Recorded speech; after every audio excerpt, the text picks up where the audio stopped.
Hello, this is Chef John from foodwishes.com with cherry cola ribs. That's right, I am not a big soda drinker. And if I do, it's never cherry cola. Okay, I'm more of a celery soda with a pastrami sandwich kind of guy.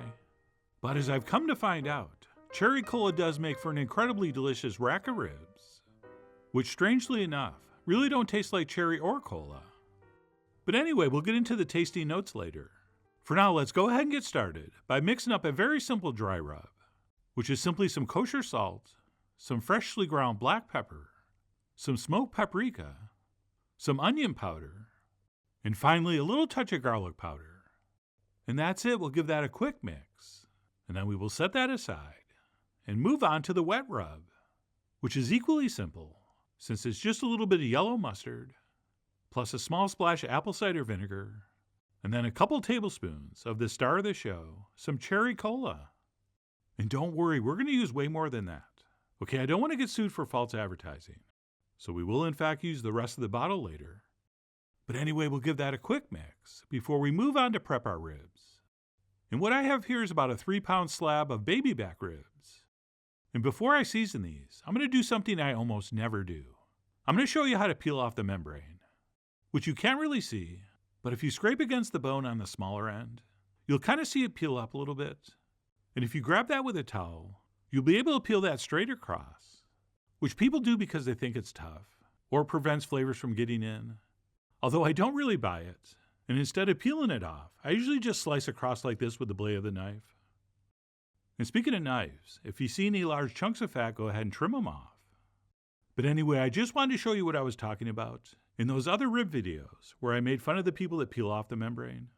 But anyway, whether you dismembrane or not, we will transfer that meat side up onto a foil-lined baking sheet, at which point we can brush over our wet rub, followed by about 60% of our dry rub. Okay, I like a little more dry rub going on the meat side than the bone side. And of course, where you think the meat is thicker, you can put a little more rub versus those thinner sections. Oh, and by the way, make sure you give yourself lots of foil on either end. And you'll see why in a few moments. And then once that meat side's been brushed and seasoned, we will flip it over and do the same thing to the other side. And no, you're not going to have to use all the wet rub, so just save whatever you have left. But we are most definitely using all the dry rub, since this is a lot of meat and we have to season it properly. Oh, and we do want to end up with the bone side up, which is the position we will start roasting this at. And what we'll do is turn this until it's centered on the foil, and then we'll kind of fold and crimp the ends to make sort of a boat shape. And we want to try to do this in a way where no juices are going to leak out, since we're going to use those juices later. So as we crimp that together, we kind of want to bend it up. And then we'll also attempt to seal that across the top, which took me a while because I'm using standard size aluminum foil instead of that large roll that I usually use for this stuff. But the good news is it doesn't have to be airtight. Okay, we just want to basically have this covered. And since a lot of you are not going to have the large heavy-duty foil, I guess it was good to show you could do it with the regular stuff. And that's it. Once we have that sealed and positioned, we will transfer that into the center of a 250-degree oven, where we will let it roast low and slow for 2 hours. At which point we'll pull it out, and we'll perform the only semi-difficult step in the whole operation.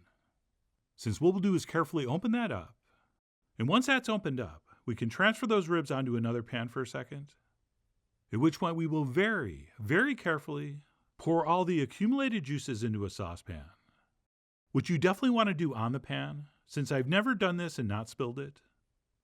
Oh, and it's easier if you don't put your pan on the foil. But anyway, grabbing that from the ends, we will very carefully pour that in, and then we'll set that aside for now. And then we'll put our ribs back on top of the foil, only this time with the meat side up. And then we'll give that top one more brushing with our mustard mixture before somehow, someway, sealing that back up. And again, I'm glad I was able to show it can be done with regular foil. But man, this would have been so much easier if I had used a larger size. In fact, I'm not joking when I say this. If you're looking for a gift for someone that cooks a lot, buy him a few boxes of that large size, heavy-duty foil. Now that, in a culinary context, is pure luxury. But anyway, when we do get that sealed back up, we will pop that back in for another hour, still at 250. And while that's working, we can move on to make our mop sauce, which will eventually just be our sauce. And to do that, we will transfer in any of the unused mustard mixture into those accumulated juices, along with a little bit of ketchup, followed by, as promised, the rest of the bottle of that cherry cola. Oh, and by the way, if you want to use a different flavor pop, go ahead. I mean, you are, after all, the Carol Dota, of which flavor soda. And this would work with all kinds of things. Right, root beer, ginger ale, just to name a few. And then the only other thing I'm going to add to this, before we head to the stove, would be a little bit of freshly ground black pepper. And what we want to do is bring that up to a simmer on medium-high heat. Although be careful, this can foam up and spill over. So maybe give it a quick stir to degas it. And then once it is simmering, we'll reduce that by about half, which at that point it's going to work as a mop sauce. And you're going to see that in a second. But once it does get to this stage, we'll just turn our heat to low, and we will let this keep reducing, keeping a close eye on it, until eventually it thickens up into something similar to a barbecue sauce. And assuming our ribs have finished that third hour, we'll go ahead and pull those out and unwrap them.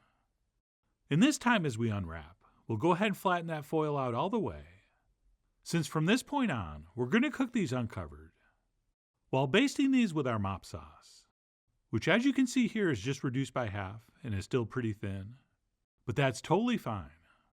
What we'll do is go ahead and brush that over, and then we will turn our oven up to 300, and we will pop those in for about 15 minutes, at which point we'll pull it out and brush it with more of our sauce. And you'll notice every time you do this, that sauce will get a little bit thicker, because we still have it reducing slowly on the stove. And basically we're going to keep doing this process, basting this about every 15 minutes, until it's beautifully glazed and as tender as we want.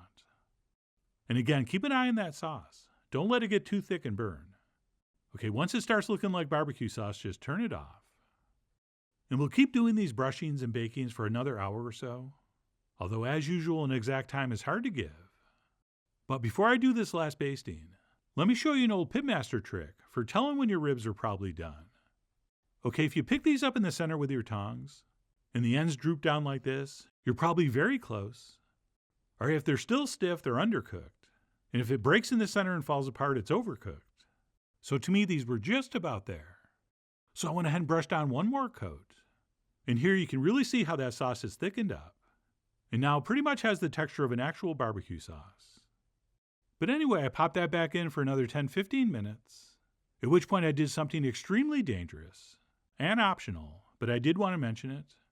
If you promise not to walk away from the oven, we can turn our broiler on to high, and we can caramelize that surface for just a minute, at which point it should look like this.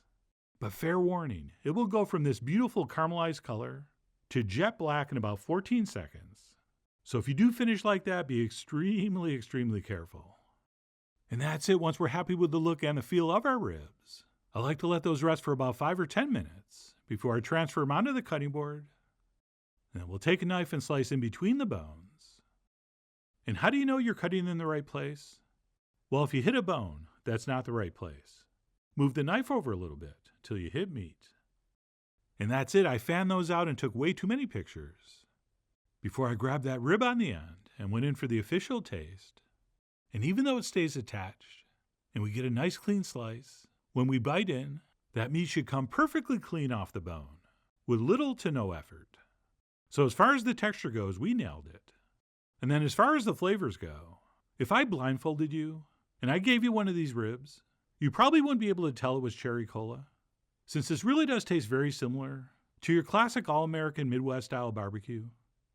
So basically, instead of things like sugar and brown sugar and molasses and honey, we've used the sweetness of a soda to accomplish the same thing. And even though we can't necessarily taste cola and cherry as individual flavors, you have to admit it is a very catchy name.